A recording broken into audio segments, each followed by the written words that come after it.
प्रिय छात्रों, आज मैं आपको स्तूप, उसकी संरचना और उसकी प्रमुख विशेषताओं से संबंधित कुछ महत्वपूर्ण विषय वस्तुओं की ओर आपका ध्यान आकृष्ट करूंगा और उसके बारे में बताऊंगा।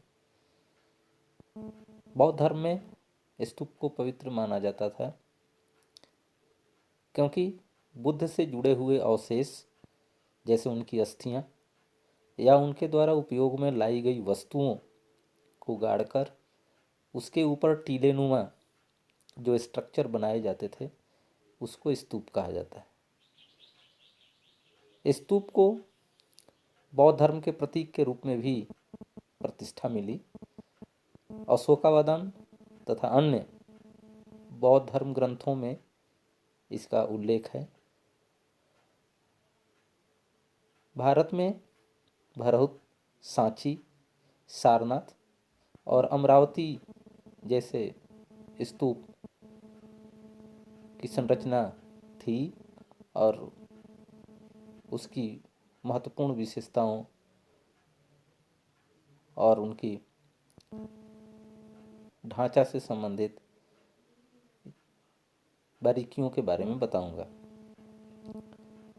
स्तूपों की वेदिकाएं और स्तंभों पर मिली अभिलेखों से ये पता चलता है कि ज़्यादातर राजाओं द्वारा दान किए गए धन के द्वारा, व्यापारियों के द्वारा दान किए धन के द्वारा इस तरह के स्तूपों का निर्माण किया जाता था। अभिलेखों में भी इस बात का उल्लेख है कि इन स्तूपों के निर्माण में व्यापक स्तर पर राजा और व्यापारी धन उपलब्ध कराते थे। स्तूप का जन्म एक गोलार्ध लिए हुए मिट्टी के टीले से हुआ, जिसे बाद में अंड कहा गया। चौकोर और गोल आकारों के संतुलन वाले स्तूप बनाए जाते थे। अंड के ऊपर एक हर्मिका होती थी और यह एक छज्जे जैसा ढांचा देवताओं के घर का प्रतीक था, जिस पर छतरी लगी होती थी। टीले के चारों ओर वेदिकाएं होती थीं, जो पवित्र स्थल को सामान्य दुनिया से अलग करती थी, और ये मुख्य रूप से प्रदक्षिणा पथ के रूप में भी इस्तेमाल किया जाता था। सांची और भरहुत के प्रारंभिक स्तूप बिना अलंकरण के सिवाय इसमें इनके पत्थर की वेदिकाएं और तोरण द्वार हैं। ये पत्थर की वेदिकाएं बांस या काठ के घेरे से संबंधित हैं और चारों दिशाओं में खड़े तोरण द्वार काफ़ी खूबसूरत और नक्काशीपूर्ण हैं। एक प्रश्न इस से संबंधित होता है अमरावती और सांची के स्तूप को लेकर कि आखिर वे कौन से कारण थे कि सांची का स्तूप तो बच गया, लेकिन अमरावती का स्तूप अपने अस्तित्व को बचाने में सफल नहीं हुआ। इसकी पृष्ठभूमि में मुख्य रूप से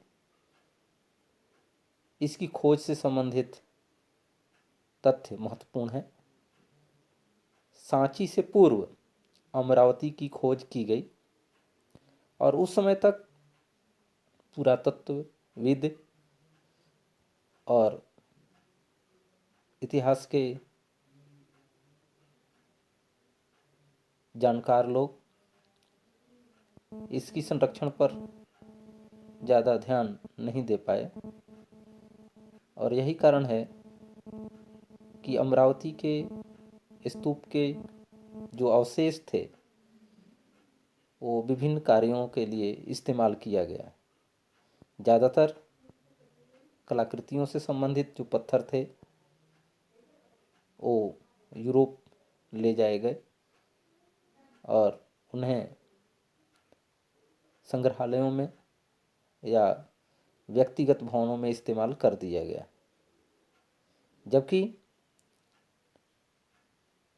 सांची की खोज 1818 में हुई और उस समय तक केवल एक तोरण द्वार गिरा हुआ था, 3 तोरण द्वार अच्छी स्थिति में थे और इसके अवशेषों को ले जाने नहीं दिया गया। और इस पृष्ठभूमि में भोपाल की बेगमों का महत्वपूर्ण योगदान है। भोपाल की बेगमों ने न केवल तोरण द्वार की मरम्मत कराई, बल्कि धन उपलब्ध कराए और पूरे सांची स्तूप को बचाने के लिए उनके द्वारा प्रयास किया गया। और यही कारण है कि अमरावती का स्तूप और उसका अस्तित्व नष्ट हो गया, जबकि सांची का स्तूप आज भी बौद्ध धर्म, उसकी वास्तुकला और उससे संबंधित महत्वपूर्ण विशेषताओं से संबंधित एक तथ्य आज भी उपलब्ध कराता है।